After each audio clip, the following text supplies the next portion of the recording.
Hi friends, welcome back. അപ്പോൾ ഞാൻ ഉണ്ടാക്കുന്ന ഒരു പുഡിംഗ് റെസിപ്പിയാണ് ഇന്ന് ഞാൻ കാണിക്കുന്നത്. അതിനായിട്ടൊരു പാത്രം എടുത്ത് അതിലേക്ക് 3 ടേബിൾ സ്പൂൺ കസ്റ്റാർഡ് പൗഡറാണ് ഞാൻ ഇട്ട് കൊടുക്കുന്നത്. ഇത് വാനില ഫ്ലേവറുള്ള കസ്റ്റാർഡ് പൗഡറാണ്, നിങ്ങൾക്ക് ഏത് വേണമെങ്കിലും എടുക്കാം. ഇനി അതിലേക്ക് 1/4 കപ്പ് പാലൊഴിച്ച് നന്നായിട്ട് മിക്സ് ചെയ്തെടുക്കണം. അതൊട്ടും കട്ടയില്ലാതെ നല്ല ശരിക്കും മിക്സാക്കി എടുക്കണം. ഞാനിപ്പോൾ 1/2 ലിറ്റർ പാലിലാണ് പുഡിംഗ് ഉണ്ടാക്കി എടുക്കുന്നത്. അപ്പോൾ ആ പാലിൽ നിന്നാണ് ഞാൻ 1/4 കപ്പ് ഇതിലേക്ക് ഒഴിച്ച് മിക്സാക്കുന്നത്. ഇനി ഒരു പാൻ വെച്ച് നമുക്ക് അതിലേക്ക് ആവശ്യത്തിനുള്ള പാൽ ഒഴിച്ചു കൊടുക്കാം. ഞാനിപ്പോൾ 1/2 ലിറ്റർ പാലിൻ്റെ 1/4 കപ്പ് എടുത്ത ബാക്കി പാലാണ് ഒഴിച്ചു കൊടുക്കുന്നത്. ഇനി നന്നായി ചൂടാക്കി എടുക്കണം. തിള വരുന്ന സമയത്ത് 1/4 കപ്പ് മിൽക്ക് മെയ്ഡ് ഒഴിച്ചു കൊടുക്കാം. ഇനി നന്നായി മിക്സ് ചെയ്തതിന് ശേഷം അപ്പോൾ തന്നെ നമുക്ക് റെഡിയാക്കി വെച്ച കസ്റ്റാർഡ് ഒഴിച്ചു കൊടുക്കാം. അത് ഒഴിക്കുന്ന സമയത്ത് ഒന്നുകൂടി മിക്സ് ചെയ്തിട്ട് ഒഴിക്കണം. അതുപോലെ തന്നെ ഫ്ലെയിം കുറച്ച് വെച്ചിട്ട് കസ്റ്റാർഡ് പൗഡർ ഒഴിക്കണം, അല്ലെങ്കിൽ വേഗം കട്ടയായി പോകും. പിന്നെ അതിലേക്ക് ആവശ്യമായ പഞ്ചസാര ചേർത്ത് കൊടുക്കാം. അത് ഓരോരുത്തരുടെ മധുരത്തിനനുസരിച്ച് ചേർത്ത് കൊടുക്കാം, ചെക്ക് ചെയ്തിട്ട് ചേർക്കാം. ഇതിപ്പോൾ കണ്ടില്ലേ, നന്നായിട്ടൊന്ന് കുറുകി വരുന്നത് വരെ തിളപ്പിച്ചെടുക്കാം. ഇനി നമുക്ക് ഫ്ലെയിം ഓഫ് ചെയ്യാം. ഇനി അതിലേക്ക് വേണ്ട ബ്രെഡ് നമുക്കൊന്ന് സൈഡ് കട്ട് ചെയ്തെടുക്കണം.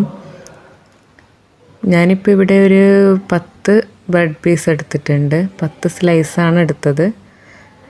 ഞാൻ ആദ്യം കട്ട് ചെയ്ത് പിന്നെ ആവശ്യം വന്നിട്ട് ഞാൻ കട്ട് ചെയ്തിട്ടുണ്ടായിരുന്നു. ഇനി ഒരു പുഡിംഗ് ട്രേ എടുത്ത് നമുക്കതിൽ സെറ്റ് ചെയ്യാം. അതിനായിട്ട് ആദ്യം നമ്മൾ കട്ട് ചെയ്ത് വെച്ച ബ്രെഡ് ഇതുപോലെ വെച്ച് കൊടുക്കണം. നല്ലോണം സൈഡ് വെക്കേണ്ട ആവശ്യമൊന്നുമില്ല, അപ്പോൾ അവിടെ ഒന്നും കസ്റ്റാർഡ് എത്തൂല. ഇനി അതിലേക്ക് ഫസ്റ്റ് ലെയറായിട്ട് വെച്ചതിന് ശേഷം അതിലേക്ക് കസ്റ്റാർഡ് ഒഴിച്ചു കൊടുക്കാം. കണ്ടില്ലേ, ആ ഒരു സൈഡിലൊക്കെ നന്നായിട്ട് കസ്റ്റാർഡ് എത്തിക്കണം, അല്ലെങ്കിൽ പിന്നെ ബ്രെഡ് അങ്ങനെ തന്നെ മെറ്റാവാതെ അങ്ങനെ നിൽക്കും. ഇനി അതിൻ്റെ മുകളിൽ ബാക്കി ബ്രെഡ് സ്ലൈസ് കൂടി നമുക്ക് വെച്ച് കൊടുക്കാം. ആദ്യം വെച്ചതുപോലെ തന്നെ പിന്നെയും വെച്ച് കൊടുക്കാം. ഇനി വീണ്ടും അതിൻ്റെ മുകളിലായിട്ട് കസ്റ്റാർഡ് ഒഴിച്ചു കൊടുക്കാം. വളരെ ഈസിയാണ്, പെട്ടെന്ന് ഉണ്ടാക്കാം. പിന്നെ ഇതിൽ നമുക്ക് വേണമെങ്കിൽ മാറ്റങ്ങൾ വരുത്താം. ബിസ്ക്കറ്റ്സ് പൊടിച്ചിട്ട് ആഡ് ചെയ്യാം, അതുപോലെ ഡേറ്റ്സ് ആഡ് ചെയ്യാം. അങ്ങനെ നമുക്ക് പല മാറ്റങ്ങൾ വരുത്താം. അതുപോലെ തന്നെ മുകളിലായിട്ട് ക്രീം ഒരു ലെയറായിട്ട് വെച്ച് കൊടുക്കാം. അങ്ങനെയൊക്കെ ചെയ്യാം. ഞാനിപ്പോൾ ഇവിടെ ഒരു ടൂട്ടി ഫ്രൂട്ടി വെച്ചിട്ടാണ് ചെയ്യുന്നത്. അത് കുട്ടികൾക്ക് വളരെ ഇഷ്ടമാണ്, അപ്പോൾ അതുകൊണ്ട് അങ്ങനെ എടുത്തുവെന്നേ ഉള്ളൂ. നട്ട്സ് പൊടിച്ചിട്ടോ അങ്ങനെ എന്ത് വേണമെങ്കിലും നമുക്ക് ഡെക്കറേഷൻ ചെയ്യാൻ ഉപയോഗിക്കാം. അതൊക്കെ നമ്മളെ ഐഡിയാസ് പോലെയാണ്. ഇപ്പോൾ ഞാൻ ഈസി ആയിട്ട് ഉണ്ടാക്കുന്ന ഒരു പുഡിംഗ് റെസിപ്പിയായത്. അപ്പോൾ എല്ലാവരും ട്രൈ ചെയ്ത് നോക്കണം, വളരെ ഈസിയാണ്.